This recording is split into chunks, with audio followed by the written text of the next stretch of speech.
ಹಂಪಿಗೆ ಬಂದರೆ ಮಿಸ್ ಮಾಡ್ದಲೇ ನೋಡಬೇಕಾಗಿರೋ ಜಾಗ ಅಂದರೆ ವಿಜಯ ವಿಠಲ ಟೆಂಪಲ್ಲು. ಬನ್ನಿ ಈ ವಿಡಿಯೋದಲ್ಲಿ ನೋಡೋಣ ಈ ಟೆಂಪಲನ್ನು ಏನಕ್ಕೆ ಕಟ್ಸಿದ್ರು, ಯಾವಾಗ ಕಟ್ಸಿದ್ರು, ಮತ್ತು ಯಾವಾಗ ಈ ಟೆಂಪಲ್ ಹಾಳಾಯಿತು ಅಂತ.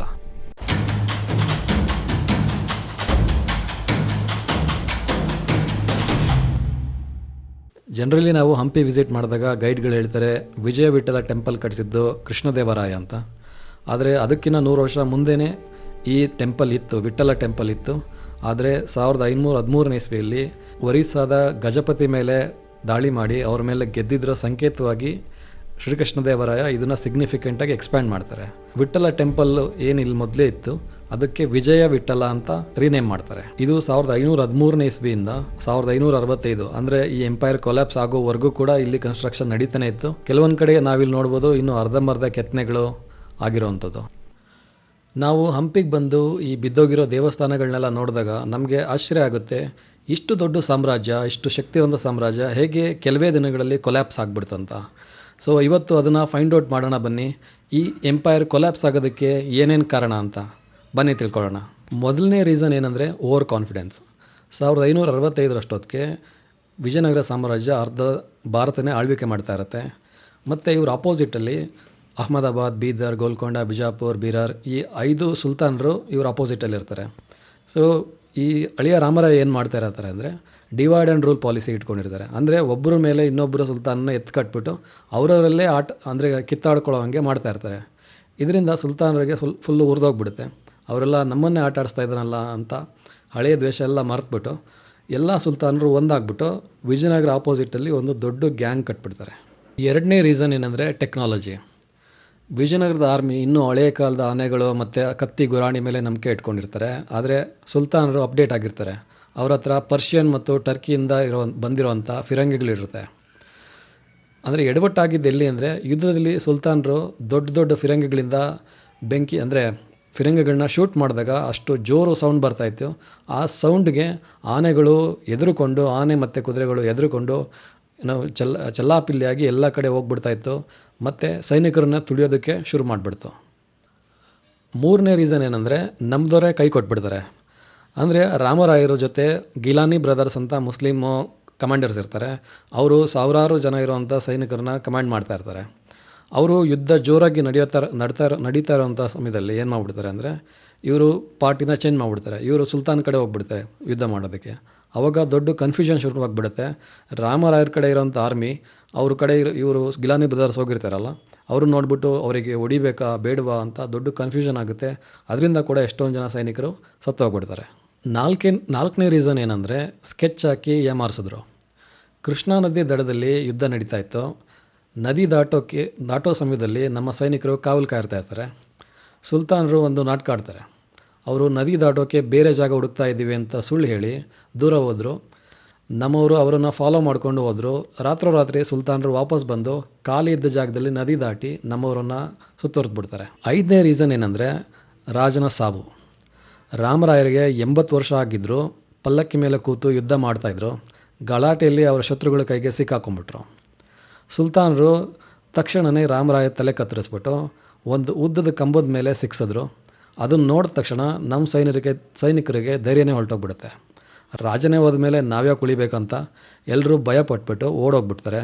ಅಲ್ಲಿಗೆ ಯುದ್ಧ ಕೂಡ ಮುಗೀತು, ಸಾಮ್ರಾಜ್ಯ ಕೂಡ ಮುಗೀತು. ನಾವಿವಾಗಿದ್ದೀವಿ ಗೆಜ್ಜಲ ಮಂಟಪ ಅನ್ನೋ ಪ್ಲೇಸಲ್ಲಿ. ವಿಜಯ ವಿಠಲ ಟೆಂಪಲ್ಗೆ ಹೋಗೋ ದಾರಿಯಲ್ಲಿದೆ. ಇದು ತುಂಬ ಬ್ಯೂಟಿಫುಲ್ ಆಗಿದೆ. ಇಲ್ಲಿ ದೇವ್ರನ್ನ ತಂದು ಮೆರವಣಿಗೆಯಲ್ಲಿ ತೊಗೊಂಡು ಬಂದು ಇಲ್ಲಿ ಇಟ್ಟು ಪೂಜೆ ಮಾಡ್ತಾಯಿದ್ರು ಮತ್ತು ಇಲ್ಲಿಂದ ತೊಗೊಂಡು ಹೋಗ್ತಾಯಿದ್ರು ಅಂತ ಹೇಳ್ತಾರೆ. ಬನ್ನಿ ಈ ಆರ್ಕಿಟೆಕ್ಚರ್ ಹೇಗಿದೆ ಅಂತ ನೋಡೋಣ.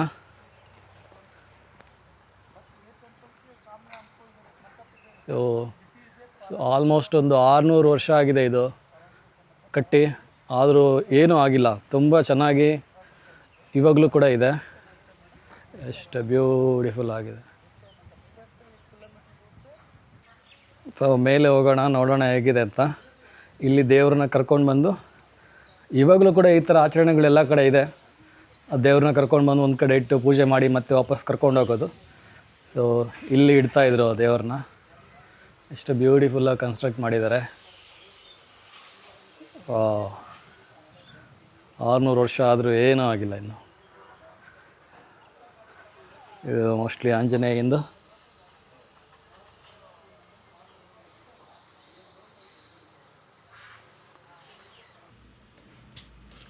ನಾವಿಲ್ಲಿ ಮೇಲೆ ನೋಡ್ಬೋದು ಒಂದು ಬ್ಯೂಟಿಫುಲ್ ಕೆತ್ತನೆ ಮಾಡಿದ್ದಾರೆ ಮತ್ತು ಬಣ್ಣ ಕೂಡ ಹೊಡೆದಿದ್ದಾರೆ. ಎಷ್ಟು ಬ್ಯೂಟಿಫುಲ್ಲಾಗಿ ಕಾಣಿಸ್ತಾ ಇದೆ.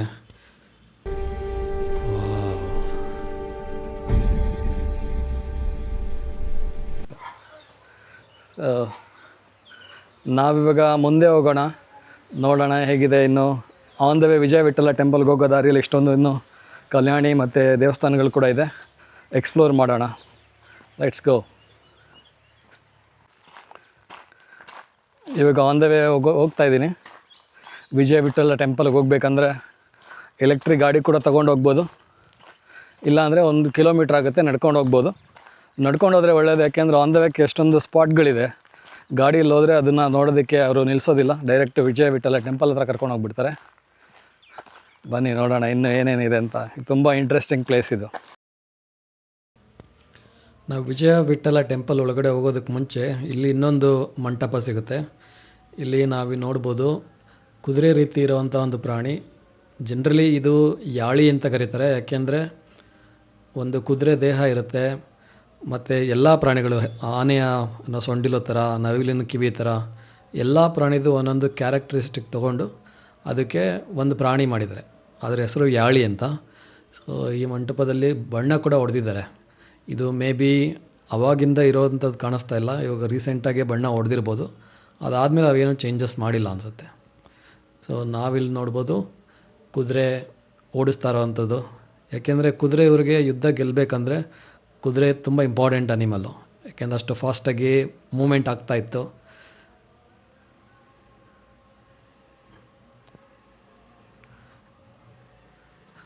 ಮತ್ತು ಆದಿಲ್ ಶಾಹಿಗಳು ಯುದ್ಧದಲ್ಲಿ ಗೆಲ್ಲೋದಕ್ಕೆ ಈ ಕುದುರೆಗಳೇ ಕಾರಣ. ಯಾಕೆಂದರೆ ಅವರು ಅರೇಬಿಯಾದಿಂದ ಮತ್ತು ಬೇರೆ ಪರ್ಷಿಯಾದಿಂದ ಒಳ್ಳೆ ಕುದುರೆಗಳನ್ನ ಇಂಪೋರ್ಟ್ ಮಾಡ್ಕೊಳ್ತಾಯಿದ್ರು. ಇವರಿಗೆ ಅಷ್ಟು ಅನುಕೂಲ ಇರ್ತಾ ಇರಲಿಲ್ಲ. ಇಲ್ಲಿ ಎಷ್ಟೊಂದು ಕುದುರೆಗಳು ತೊಗೊಂಡು ಬಂದರೂ ಕೂಡ ಇಲ್ಲಿ ಮರಿ ಹಾಕಿದಂಥ ಕುದುರೆಗಳು ಅಷ್ಟು ಸ್ಟ್ರಾಂಗಾಗಿ ಇರ್ತಿರಲಿಲ್ಲ ಅಂತ ಹೇಳ್ತಾರೆ. ಸೊ ಅದಕ್ಕೋಸ್ಕರ ನೀವು ಹಂಪಿಯಲ್ಲಿ ಎಲ್ಲೇ ಬಂದರೂ ಕುದುರೆಗಳು ಎಲ್ಲ ಕಡೆ ನೋಡ್ತೀವಿ. ನಾವಿಲ್ಲಿ ನೋಡ್ಬೋದು ಕುದುರೆ ಆ ಪ್ರಾಣಿನ ಓಡಿಸ್ತಾ ಇರೋವಂಥ ಒಂದು ದೃಶ್ಯ. ಪೇಂಟ್ ಕೂಡ ಮಾಡಿದ್ದಾರೆ. ಇಲ್ಲಿ ಇನ್ನೊಂದು ಇದೇನೆಂದರೆ ಎಲ್ಲ ಕಡೆ ಟೆಂಪಲ್ಗಳನ್ನ ಹೊಡೆದಿದ್ದಾರೆ, ಆದರೆ ಕೆಲವೊಂದು ಕಡೆ ಅಂತೂ ಏನೂ ಆಗಿಲ್ಲ. ಕೆಲವೊಂದು ಕಡೆ ತುಂಬ ಹಾಳಾಗಿದೆ. ವಿಚಿತ್ರ ಅದೇನಕ್ಕೆ ಕೆಲವೊಂದು ಮಾತ್ರ ಅಷ್ಟೊಂದು ಹಾಳು ಮಾಡಿದ್ದಾರೆ, ಬೇರೆ ಒಂದನ್ನು ಮುಟ್ಟಕ್ಕೆ ಹೋಗಿದ್ದಿಲ್ಲ. ಸೊ ನೀವಿಲ್ಲಿ ನೋಡ್ಬೋದು ಎಷ್ಟೆಲ್ಲ ಚಿತ್ರಗಳು ಮತ್ತು ಪ್ರಾಣಿಗಳು ಏನೇನಿದೆ ಅದನ್ನೆಲ್ಲ ಹೊಡೆದಿಲ್ಲ, ಹಾಗೇ ಇದೆ, ಹೆಂಗಿತ್ತೋ ಹಾಗೇ ಇದೆ ಅದು. So beautiful. ಇಲ್ಲಿ ನಾವು ಕೆಳಗಡೆ ನೋಡ್ತಾ ಇದ್ದೀವಿ, ಅದು ಯಾಳಿ ಅನ್ನೋದು ಏನೋ ಒಂದು ವಿಚಿತ್ರ ಪ್ರಾಣಿ. ಒಳಗಡೆ ಯಾವುದೂ ದೇವರಿಲ್ಲ ಇಲ್ಲಿ. ಎಲ್ಲ ಆವಾಗ ಯುದ್ಧ ಆದಾಗ ಟೈಮಲ್ಲಿ ಎಲ್ಲ ಎತ್ಕೊಂಡ್ಬಿಟ್ಟಿದ್ದಾರೆ, ಬೇರೆ ಕಡೆ ಸ್ಥಳಾಂತರ ಮಾಡಿಬಿಟ್ಟಿರ್ತಾರೆ. ಸೊ ಇವಾಗ ಯಾವುದೇ ದೇವರು ಪೂಜೆಗಳು ಯಾವುದೂ ಇರೋದಿಲ್ಲ ಇಲ್ಲಿ. ಎಷ್ಟು ಚಿಕ್ಕದಾಗಿದೆ ಎಂಟ್ರೆನ್ಸ್ ಇದಕ್ಕೆ. ಬೆಳಕು ನೋಡಿ ಯಾವ ಥರ ಬೀಳುತ್ತೆ ಒಳಗಡೆ ಬೆಳಕು. ಬನ್ನಿ ಇವಾಗ ಮುಂದೆ ಹೋಗೋಣ. ನಾವಿಲ್ಲಿ ಎರಡೂ ಕಡೆ ಏನು ನೋಡ್ತಾ ಇದ್ದೀವಿ ಇದು ಬಜಾರ್ಗಳು, ಆಗಿನ ಕಾಲದಲ್ಲಿದ್ದಂಥ ಬಜಾರ್ಗಳು. ಈ ಬಜಾರಲ್ಲಿ ಎಲ್ಲ ರೀತಿ ವಸ್ತುಗಳು ಮತ್ತು ಪ್ರಾಣಿಗಳು ಕೂಡ ಬೈಯಿಂಗ್ ಸೆಲ್ಲಿಂಗ್ ಆಗ್ತಾಯಿತ್ತು. ಇಲ್ಲಿ ಕುದುರೆಗಳು ನೀವು ಎಲ್ಲಿ ನೋಡಿದ್ರೂ ಕುದುರೆಗಳ ಚಿತ್ರ ತುಂಬ ಕಡೆ ಕಾಣಕ್ಕೆ ಸಿಗುತ್ತೆ. ಇಲ್ಲಿ ಕುದುರೆಗಳು ಕೂಡ ಎಲ್ಲ ಕಡೆಯಿಂದ ತೊಗೊಂಡು ಬರ್ತಾಯಿದ್ರು ಸೆಲ್ ಮಾಡೋದಕ್ಕೆ ಅಂತ. ಮತ್ತು ನಾವಿವಾಗ ಒಂದು ಪುಷ್ಕರಣಿ ಹತ್ರ ಬಂದಿದ್ದೀವಿ. ಇಲ್ಲಿ ನೀರಿನ ವ್ಯವಸ್ಥೆ ಕೂಡ ಇದೆ. ಅವರಿಗೆ ನೀರು ಬೇಕಾದರೆ ಬೈಯಿಂಗ್ ಸೆಲ್ಲಿಂಗ್ ಮಾಡೋ ಟೈಮಲ್ಲಿ ನೀರು ಅವಶ್ಯಕತೆ ಇದ್ದರೆ ಇಲ್ಲಿ ಉಪಯೋಗ ಮಾಡ್ಕೊತಾಯಿದ್ರು. ಬನ್ನಿ ನೋಡೋಣ. ಸೊ ನಾವಿವಾಗ ಪುಷ್ಕರಣಿ ಹತ್ರ ಇದ್ದೀವಿ. ಇಲ್ಲಿ ಇದನ್ನು ಏನಕ್ಕೆ ಯೂಸ್ ಮಾಡ್ತಾಯಿದ್ರು ಅಂದರೆ ಇಲ್ಲಿ ವ್ಯಾಪಾರಕ್ಕೆ ಬಂದಾಗ ಎರಡೂ ಕಡೆಯಲ್ಲಿ ನೀವು ನೋಡ್ಬೋದು ಮಂಟಪಗಳಿದೆ. ವ್ಯಾಪಾರಕ್ಕೆ ಬಂದಾಗ ಅಲ್ಲಿ ಅವರು ಸಾಮಾನುಗಳನ್ನ ಇಡ್ತಾಯಿದ್ರು.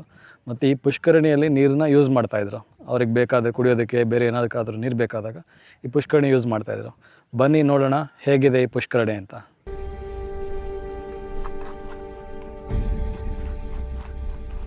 ಇಲ್ಲಿ ಕುದುರೆಗಳು ಥರನೇ ಇದೆ. ಇದು ಯಾಳಿ ಅಲ್ಲ, ಇದು ಕುದುರೆ. ಒಳಗಡೆ ಹೋಗೋಣ. ಸೊ ಇವಾಗಲೂ ಕೂಡ ನೀರು ತುಂಬಿದೆ, ಚೆನ್ನಾಗಿ ಮಳೆ ಆಗಿರಬೇಕು ಇಲ್ಲಿ.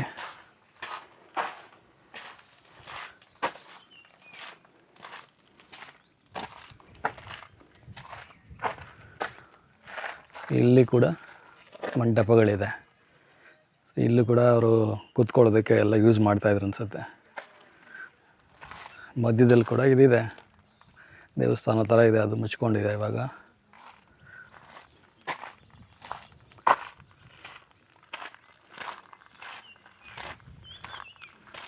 ಇಲ್ಲಿರೋ ಎಷ್ಟೊಂದು ಕಂಬಗಳು ಬಿದ್ದೋಗಿದೆ ಅನಿಸುತ್ತೆ. ಯಾವುದು ನಿಂತ್ಕೊಂಡಿದೆ ಅದು ಗಟ್ಟಿಯಾಗಿ ತುಂಬ ವರ್ಷಗಳಿಂದ ನಿಂತ್ಕೊಂಡಿದೆ. ಸೊ ಇಲ್ಲಿಂದ ಹೇಗೆ ಕಾಣಿಸುತ್ತೆ, ಬ್ಯೂಟಿಫುಲ್. ಇಲ್ಲೆಲ್ಲ ಒಂದು ಮೊಬಿ ಈಜು ಆಡ್ತಿರ್ಬೋದು, ನೀರು ಕುಡಿಯೋದು ಕೂಡ ಯೂಸ್ ಮಾಡಿರ್ಬೋದು. ಇವಾಗ ಕೂಡ ನೀರು ಇದೆ. ಆರ್ಕಿಯಾಲಜಿಕಲ್ ಡಿಪಾರ್ಟ್ಮೆಂಟ್ ತುಂಬ ಚೆನ್ನಾಗಿ ಮೇಂಟೈನ್ ಮಾಡಿದ್ದಾರೆ ಇದನ್ನೇನು ಹಾಳು ಮಾಡಿಲ್ಲ ಅವರು.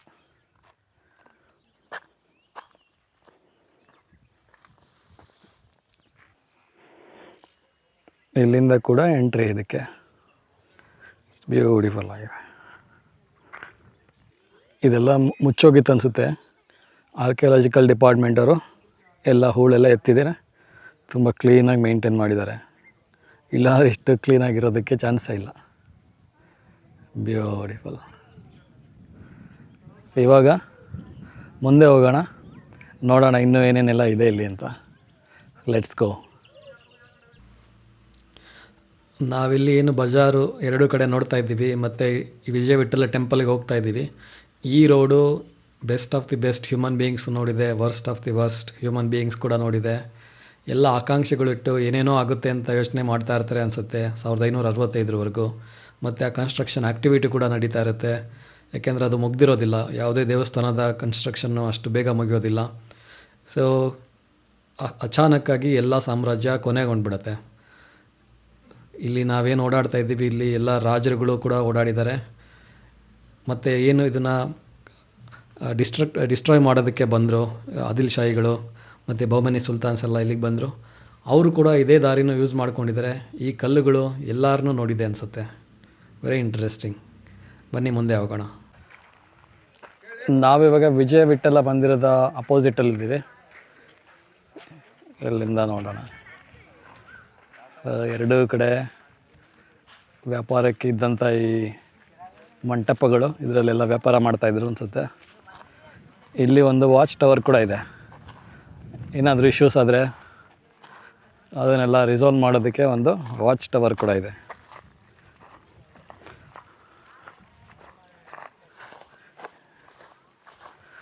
ನೋಡೋಣ ಮುಂದೆ ಹೋಗಿ ಏನೇನು ಯಾವ ಥರ ಇದೆ ಅಂತ. ಇದು ಇಷ್ಟೊಂದು ಹೊಸ್ದಾಗಿ ಮಾಡಿರೋ ಥರ ಇದೆ ಇದು.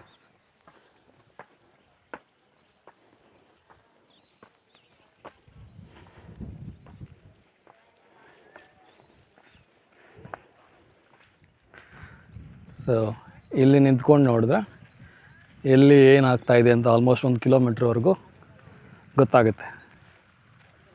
ಬ್ಯೂಟಿಫುಲ್. ಇಲ್ಲೂ ಕೂಡ ಇದೆ.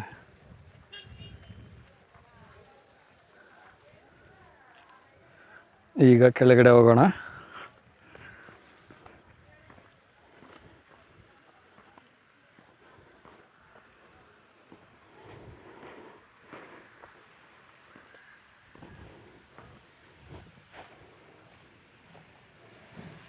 ಇದನ್ನೆಲ್ಲ ಮೇ ಬಿ ವ್ಯಾಪಾರಕ್ಕೆ ಯೂಸ್ ಮಾಡ್ಕೊಂಡಿದ್ದಾರೆ ಅಂತ ಅನಿಸುತ್ತೆ. ಇಲ್ಲೆಲ್ಲ ಏನು ಚಿತ್ರಗಳಿದೆ, ಯಾವುದು ಪ್ರಾಣಿ ಇದೆ ಇಲ್ಲೊಂದು.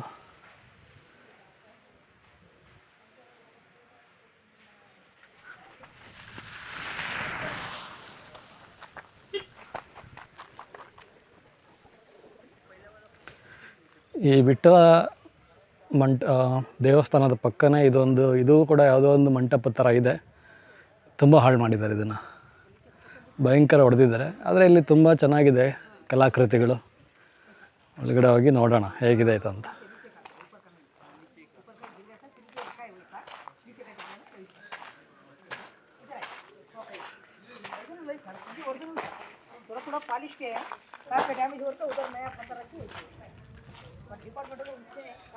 ಸೊ ಇಲ್ಲಿ ಯಾರೋ ಒಬ್ಬ ಆಟ ಆಡ್ತಿರೋ ಥರ ಇದೆ. ಇದು ಕೂಡ ಅದೇ ಥರ ಇದೆ. ಮೇಲೆ ಹತ್ತಿ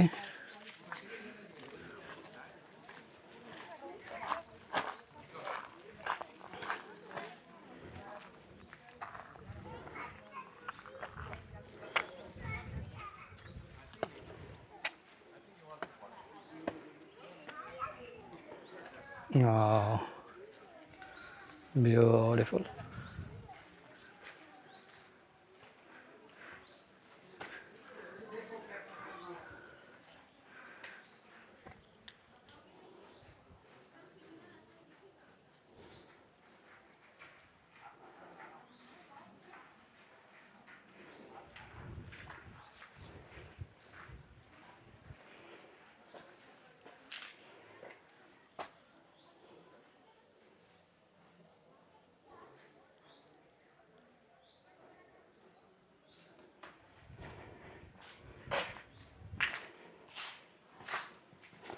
ಇದು ಕೃಷ್ಣ.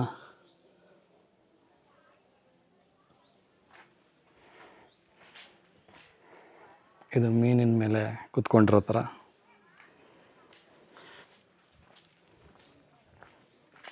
ಈ ಚಿತ್ರ ತುಂಬ ಚೆನ್ನಾಗಿದೆ.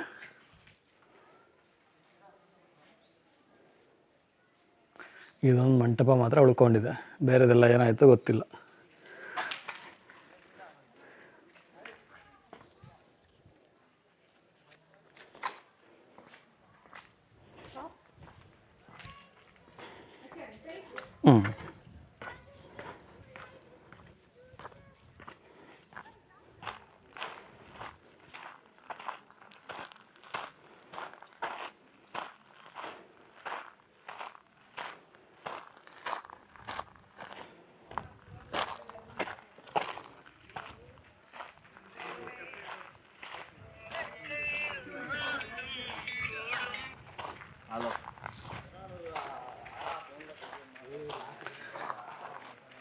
ಇಲ್ಲೂ ಒಂದು ಮಂಟಪ ಇದೆ. ಇದು ಏನೂ ಆಗಿಲ್ಲ, ಆಲ್ಮೋಸ್ಟ್ ಇದು 2 ಸ್ಟೋರಿ ಬಿಲ್ಡಿಂಗ್.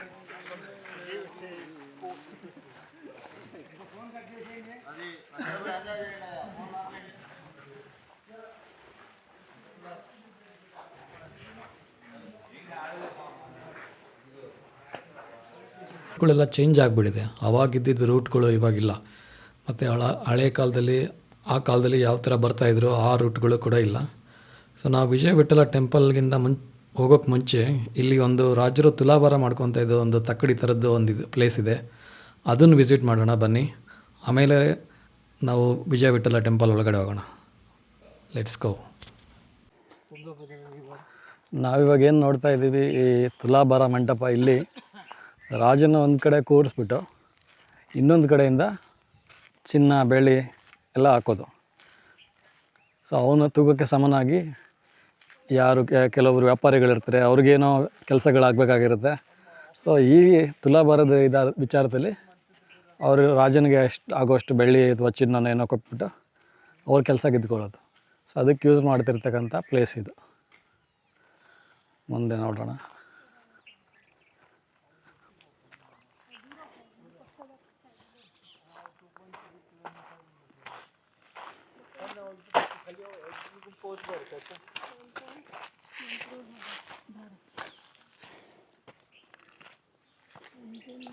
ಓಹ್, ಎಷ್ಟು ಹಳೇ ಮಂಟಪ, ಇನ್ನೂ ಹಾಗೆ ಇದೆ.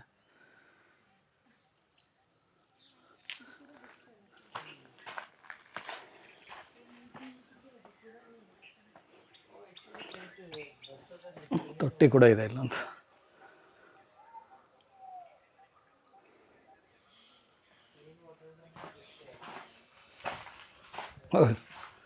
ವಾಟರ್ ಕೂಡ ತುಂಬ ಸಿಟ್ಟಿದ್ದಾರೆ ಇಲ್ಲಿ.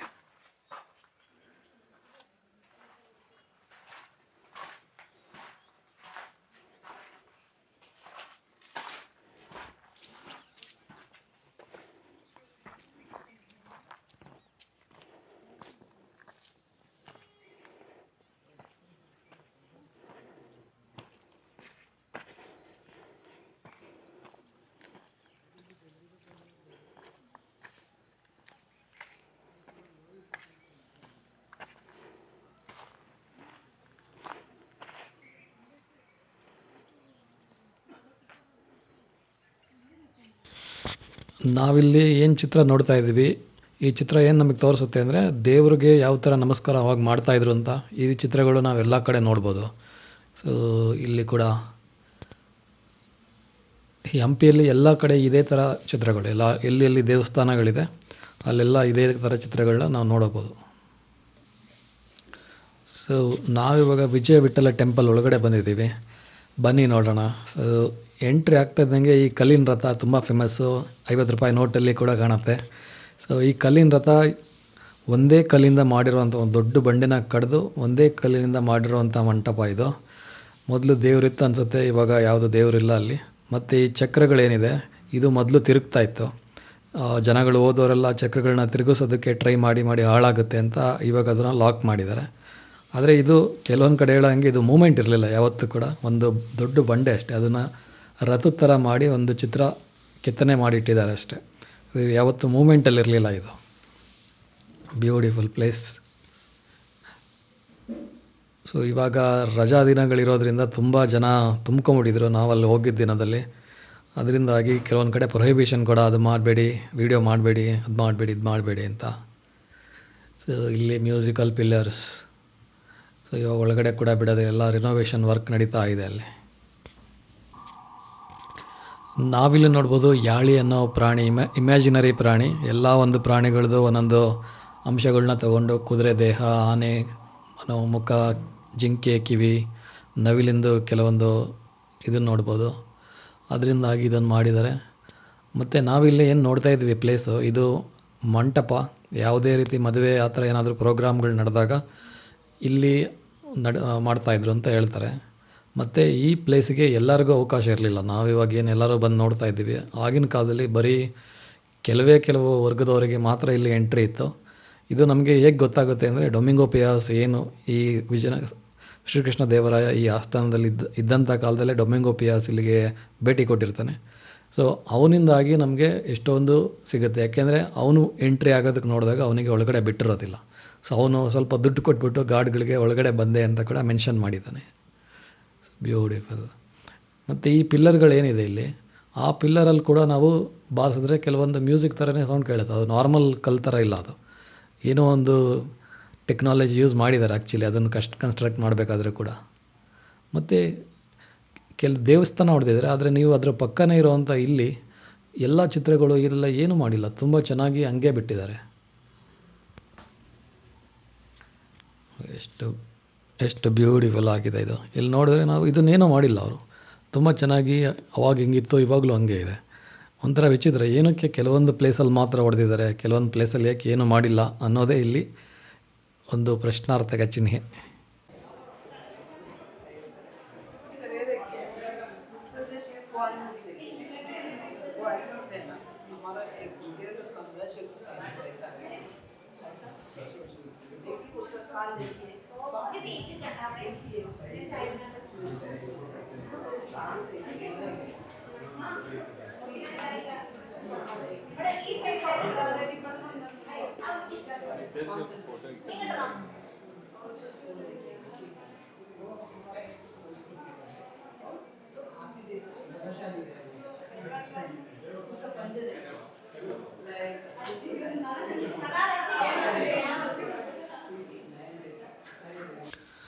ನಾವಿಲ್ಲಿ ಏನು ನೋಡ್ತಾ ಇದ್ದೀವಿ, ಇದೇ ಮ್ಯೂಸಿಕಲ್ ಪಿಲ್ಲರ್ಸು. ಇಲ್ಲಿ ಬಾರಿಸಿದ್ರೆ ಇವಾಗಲೂ ಕೂಡ ಸೌಂಡ್ ಕೇಳುತ್ತೆ. ನಾವು ಆ್ಯಪಲ್ಲಿ ಕೂಡ ಕೇಳ್ಬೋದು ಯಾವುದರ ಸೌಂಡ್ ಬರುತ್ತೆ ಅಂತ. ಮತ್ತು ಬ್ರಿಟಿಷ್ ಅವರು ಇದನ್ನು ಡಿಸ್ಕವರ್ ಮಾಡಿದಾಗ ಅವರು ಕೂಡ ಕೆಲವೊಂದು ಕಂಬನ ಕಿತ್ಕೊಂಡು ಹೋಗಿದ್ದಾರೆ, ಏನಾದರೂ ಒಳಗಡೆ ಇನ್ಸ್ಟ್ರೂಮೆಂಟ್ ಇಟ್ಟಿದ್ದಾರೆ ಅಂತ. ಆದರೆ ಯಾವುದು ಇನ್ಸ್ಟ್ರೂಮೆಂಟ್ ಇಲ್ಲ, ಅದು ಆವಾಗಿನ ಕಾಲದಲ್ಲಿ ಮಾಡ್ತಿದ್ದಂಥ ಟೆಕ್ನಾಲಜಿ. ಸೊ ಬೇರೆ ಎಲ್ಲೂ ಈ ಥರ ಸಿಗೋದಿಲ್ಲ. ಈ ಪ್ಲೇಸಲ್ಲಿ ಮಾತ್ರ ನಮಗೆ ಈ ಮ್ಯೂಸಿಕಲ್ ಇನ್ಸ್ಟ್ರೂಮೆಂಟ್ ಬಾರಿಸಿದಾಗ ಸೌಂಡ್ ಬರೋವಂಥ ಟೆಕ್ನಾಲಜಿ ನಮಗೆ ಸಿಗುತ್ತೆ. ಆದರೆ ಇದನ್ನು ತುಂಬ ಹಾಳು ಮಾಡಿದ್ದಾರೆ. ಇಲ್ಲಿ ಯಾವುದೇ ರೀತಿ ಇದು ಕುರುಹು ಇರೋದಕ್ಕೆ ಬಿಟ್ಟಿಲ್ಲ, ತುಂಬ ಹೊಡೆದಾಕಿದ್ದಾರೆ. ಇಲ್ಲಿ ಎಲ್ಲಿ ನೋಡಿದ್ರು ವೀಡಿಯೋಗ್ರಫಿ ಮಾಡಬೇಡಿ ಅಂತ ಇದು ಮಾಡ್ತಾಯಿದ್ದಾರೆ. ಅದರಿಂದಾಗಿ ಎಷ್ಟೊಂದು ವೀಡಿಯೋಗಳನ್ನ ನಾನು ತೆಗಲಿಕ್ಕೆ ಆಗಲಿಲ್ಲ, ಯಾಕೆಂದರೆ ಎಲ್ಲಿ ಹೋದರೂ ಕೂಡ ಅವ್ರು ಪ್ರೊಹಿಬಿಟ್ ಮಾಡ್ತಾಯಿದ್ರು. ಬ್ಯೂಟಿಫುಲ್.